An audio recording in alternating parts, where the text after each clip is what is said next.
Çoğayganda ne olasın? Prezident. Prezident bulup diyen konça koyunuzlar tuğanlar.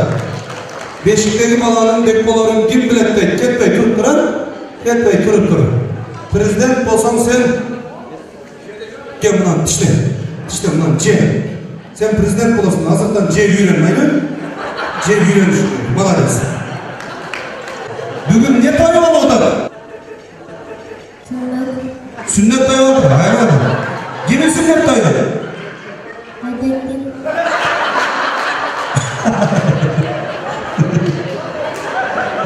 Aybek, bir okulu iki koyana doktor girdin ha? Malades. Aybek ne kulak senin? Dostum. Dostum doğru. Tamara açın. Ayasım. Malades Aybek'in Joro aşçısı.